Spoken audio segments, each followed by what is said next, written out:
Hey guys, welcome to Tea Time with Eyek. I'm so excited to be here. Obviously, I'm Eyek, if you were wondering. And I'm excited to have you, especially in this new setting or setup for Tea Time with Eyek. Today, we're going to be having a really good conversation. Well, all of the conversations are going to be good. Okay, but we're going to be having a really good conversation with an activist, poet, lawyer in training, and a human rights activist. She actually works with one. She's a youth advocate at one organization or one foundation. Her name is Karimot Odebode. Well, without further ado, let's call Karima and let's get right into it. Hey, Karima. First of all, thank you so much for joining me.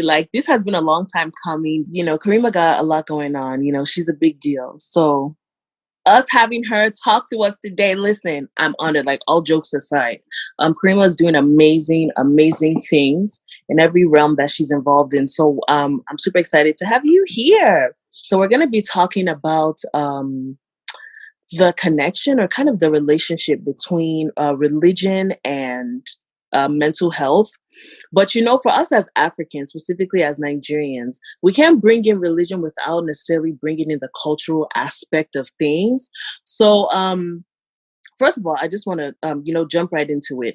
Have you, at any point, during your religious or spiritual experience, had an encounter or situation where an imam was teaching on mental health or mental illness? Well, to be really, really honest, Mm-hmm. I have never for once. I'm sitting right now and then I'm trying to have a mental flashback. I have never for once heard an imam talk about mental health and how to help people out of it. I have never. That's not something they hold as priority in religious. That is not things. And I don't think I've been in a mosque where someone spoke about mental health and how to help people with mental health illness. No, I haven't. It was on social media. I think it was Instagram. Yes, it was on Instagram, and then I saw something about mental health, and I was so curious about it. Oh, okay. I had to go on Google, search for it, did my research, and then learned a whole lot. And then subsequently, I've been seeing so much on mental health, social media, and also the media, also the television and all that.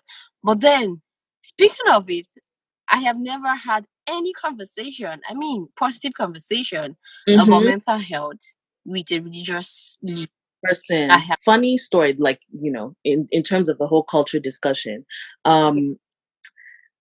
A family friend who was also supposed to be like a mentor, like spiritual mentor, whatever. I had mentioned, issues with anxiety and I might, think about seeing a therapist and stuff like that. And two things. She said, first of all, don't ever say that you have anxiety. If you call it by his name, then that means you're speaking it over your life. In your life, don't ever she to fight, right? The whole a symptom, a name, then it has power over you. When I'm it kind of already does. I'm struggling. I'm freaking out over basic things like going to the store. So it kind of does, right? And then her other argument was, whatever you have, if I were you, I won't say anything, because whoever you marry, you don't want him to know that you have this thing. And it just made me think about how many of, our parents, especially our mothers, to stomach things or keep it under wraps or seen as oh, this person is just really bitter, this person is just this or that, when they're struggling with mental illnesses. So I would love to hear your take on those both of those ends, because we're talking about when we're putting symptoms, a name to symptoms, that's from our perspective, that's supposed to be a good thing because we kind of know what we have and how to deal with it. But for a lot of religious people, they're like, don't give it a name. Don't call it by name.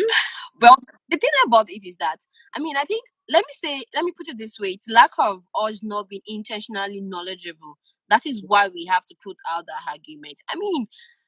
Because I'm saying headache does not mean that if I call headache will come. No, this is, we should also treat mental health illness at the way we talk about physical health illness. I mean, because I'm saying HIV/AIDS does not mean that I'm going to contract the Yeah. disease, or because I'm saying I put a name to typhoid does not mean I'm going to get the disease. So Mhm. apparently, this we should shift the focus from us being intentionally ignorant of something and try to relate with people. I mean, try to read about it. Putting a Mhm. name to it does not make us get it. I mean, it's not trying to get through the words of mouth. I don't know if that's what I'm trying to say. Oh, I So feel you. basically, the fact that I feel that two things come to play in that Mhm. kind of situation. The first thing is religion, and the second thing is culture. I mean, Yeah. okay, like okay, and the aspect of religion, what you prophesy in your mouth, or how there's a way they say it comes to It's pass. No, important that exactly. It does not work that way. I mean, it doesn't work that way. And I'm talking about culture also. There's this long line of history of people, connecting with the word of their mouth and all that. So we tend to like put these two things, Mhm. culture and religion, in how we live our life. And then talking about it, mental health illness is not something that you get because you are putting a name to it. It is actually something you tend to suffer from. I mean, for a long period of time, if you don't talk about it. The thing is that you're to something, or is accountability. I mean, if you want to put something, if you want to, be accountable for something, you have to give it a name. I mean, the first step to accountability is giving something a name. When we are able to get a hold of it, now we know what this thing is, we know the cause, we know how we can try to, stay positive and all that. Mhm. Yes, we are calling this thing into account. I mean, we are calling it into accountability, and then we are going to get it right. So we need to shift our mentality from that part where we don't want to say it. It's not a kind of dark cloud hanging over our head. It cannot come down and say it. It is something Mhm. that is happening in the society. One Mhm. is 6 people will suffer from depression, and that's like the common mental health illness. So basically we just need to just say the name, try Mhm. to find ways. What is the way forward? And like you rightly said, I like this topic because the religious institution is one of the ways where mostly, I mean, Africans now, let's come down to Africa and Nigeria. We really, really relate with our religious leader. Oh yeah. Whatever they say, we tend to like, believe them and then come to terms with what they say. But then Mhm. it's quite unfortunate that with religious institutions like mosques, the churches, they do not talk about mental health and how to help people. And when we look at the congregation, most of them are suffering from depression. I mean, it is something. Now let's get back to culture. Let's get down to culture. Mhm. Like I think we spoke about this sometime ago. There is this particular phenomenon that happened to pregnant women. It's Mhm. postpartum depression. When they give birth to their children, to a child, they tend to like be maniac about. I mean, with their behavior. They don't want to touch the children. They don't want to do anything. And Mhm. then these people, instead of trying to seek medical help for her, they tend to like take her to spiritualists. They tie her down, beat her. This particular illness is called abisiri in Nigeria, in Yoruba culture. Literally translated as giving birth and running mad. Mhm. So I mean, it's just pure logic for us to be able to relate to a woman. You are accommodating another being for 9 months or more Yeah. than 9 months inside your body. It Mhm. is a total experience, a total transformation. Not all women will be able to come to terms with that. But then our culture, our religion, we feel that the next best thing for us to do is go to that imam, go to that hafra, go to that Yeah. pastor, and start praying it away. How Mhm. do I mean, how does that solve any problem? It doesn't. It doesn't at all. And sorry to interrupt. I feel like it also even kind of like absolves responsibility because, for example, when somebody has something like PTSD or postpartum depression or anxiety or something, they say, "Oh, it must be something they did that somebody's now paying them back with it. Like it's an implication, or it must be something their grandparents did. It's a generational curse." So I think that's a major reason why people think, "Oh, their first thought is we have to go straight to church or we have to go to the mosque because it means that this person offends," right? And that now creates this completely new stigma which there was already the stigma, but then you now add on this stigma of mental illness is a spiritual implication. We've kind of like established that we have an issue. There's a problem in the way that we're dealing with mental illness, especially in terms of people who consider themselves religious or spiritual. So because by right, Africans, we are naturally spiritual people. That's just how we are, and there's not necessarily anything wrong with that. But I think there has to be a shift in like the way places of worship manage the discussion, because people rely on these places so much. Like they rather um the church or the mosque before they go to the hospital, right? So what can places of worship, spiritual leaders, and not just spiritual leaders, everyday people like members of the congregation, what can we do to contribute to this conversation? Because people are saying, oh, it's because of social media, it's because of this, it's because of that, that there are more cases of mental illness. And I'm like, no, I'm pretty sure it's probably around the same as it was in the past generation. We just didn't have a name for it. So how do we now, change the conversation? Do we need more inclusivity? What's your take? Oh, okay. I think I love the question, and I mean, okay, we have established this issue. Now, what is the way forward? Our religious leaders have a whole lot. They have a lot of stuff to do when it comes to, contributing positively to mental health in Nigeria. Let's use Nigeria as an example. See, this set of people, their followers listen to them more. I mean, an average Nigeria go to the church on Sunday, an Mm-hmm. average Nigeria go to the mosque on Fridays or probably another day of the week. Mm-hmm. So really, religious leader needs to, understand that there is mental health illness. No, it's another thing for you to preach something, but it's another thing for you to believe so much in it. Now, they have to come to terms with the fact that mental health illness is real. Mm-hmm. It is happening. It's not a white. It has been happening from years. It is something that comes with you being human. I mean, there are a whole lot of problem in the world. Not so many people can cope with these things. I mean, so many things going around, Mm-hmm. especially during this time. So it's left for them to be able to, incorporate it in their sermons on Fridays, on Sundays. Now we understand the fact that mental health illness is real. And if Mm-hmm. you have this kind of feeling, it is totally normal for you to have it. I mean, some people actually believe mental health illness is actually real, but then most people, most religious leaders, they tend to like approach it in a way that is not really suitable. Oh, Mm-hmm. okay, let's kind of scenario now. A particular lady is probably she let me talk about abortion. Let's try to like connect with abortion. After committing abortion and all that, they tend to see it as a sin. Now she walks up to her imam or to her pastor to ask. I mean, they call it counseling. We have this thing that called counseling. Walks up to the imam or the pastor for counseling.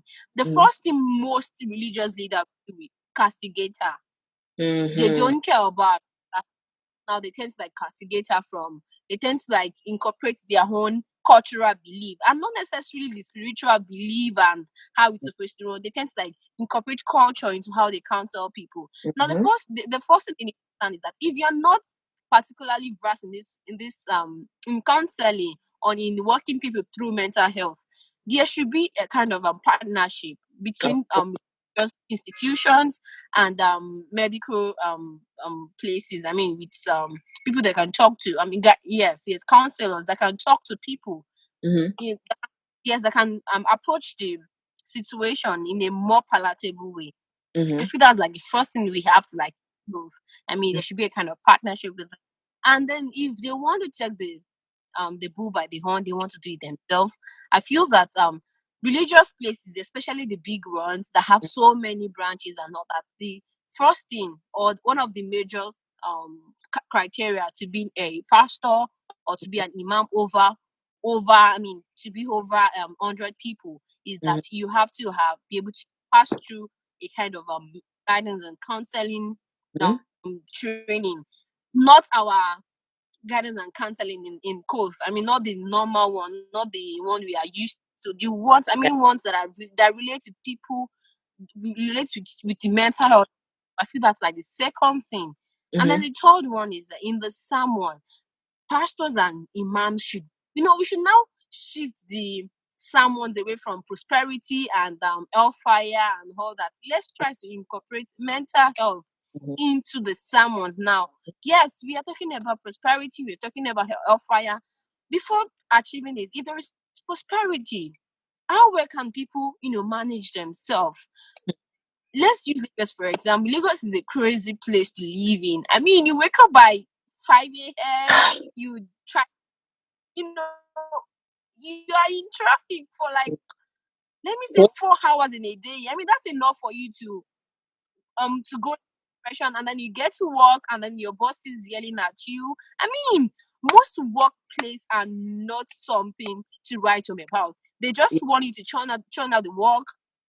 You are give them very short deadlines and all. It affects people. So religious leaders have a whole lot to do. They have to they have to remove the religious marks they wear, and they have to put in the human marks now. So that is like the first step for religious leaders.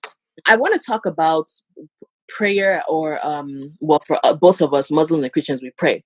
Prayer as a coping mechanism, because I think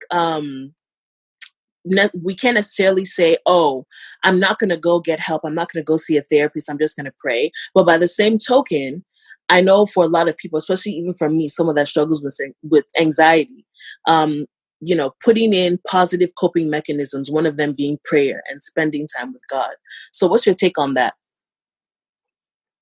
Yeah, I feel that prayer as a form of coping mechanism. It's a form of coping mechanism. I mean, at times when we pray, now it's now depends on how well are you using the prayer as a coping mechanism. I mean, if I want to pray to God, I'm just sitting down and then I'm having this unspoken conversation with God. Mm-hmm. Now that will work because I'm having me time. I am thinking about things that I've done and things and Mm-hmm. present situation. Now that is meditation.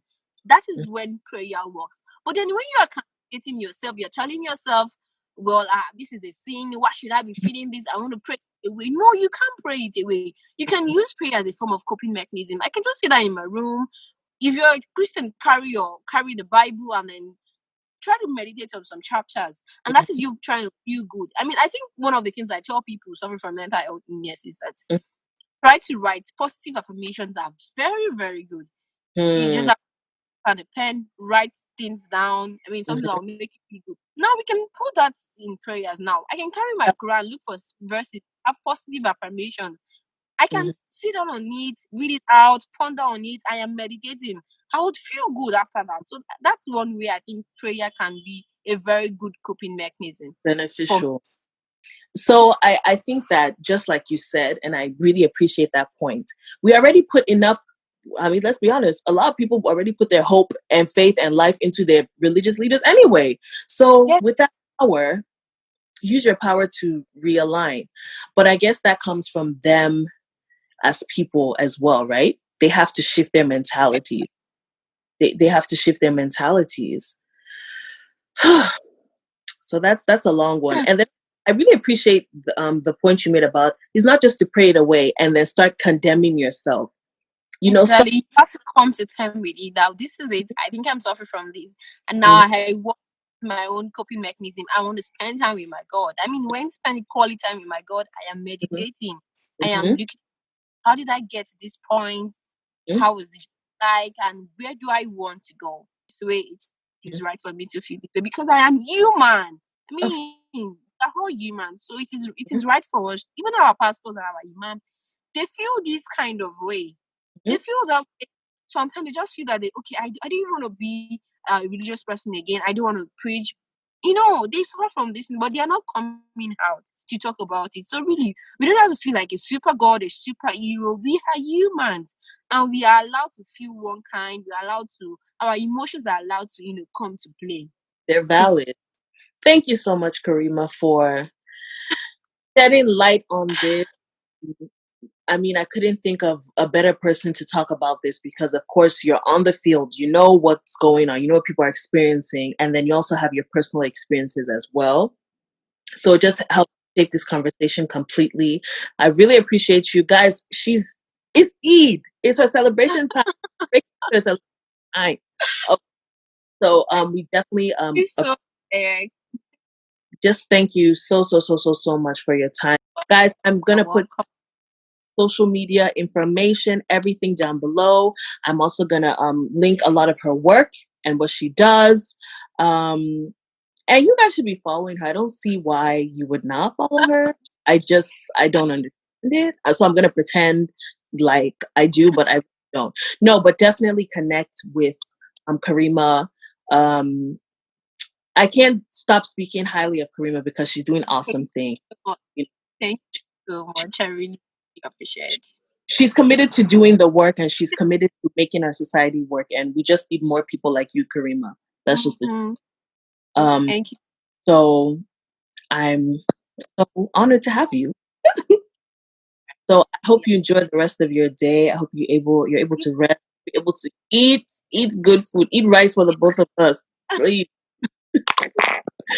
and have fun. And we'll definitely speak soon. Yeah.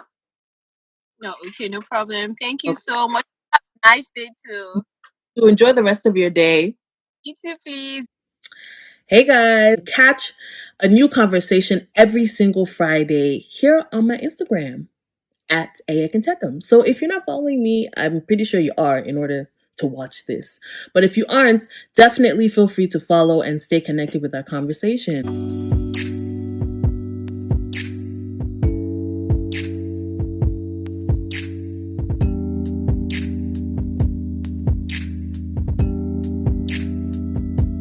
June 12th. When my children asked me what democracy was, I would tell them it was school children finding solace under armed men.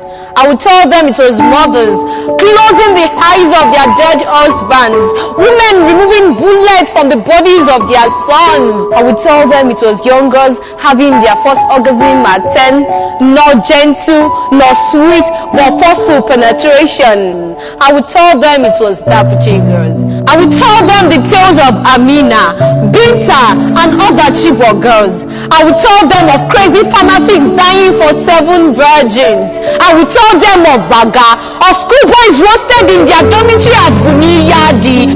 I would tell them of Southern Kaduna. When my children asked me what democracy was, I would tell them it was politicians in Agbada, cutting nairas in Ghana mosques. I would tell them it was bunch of senators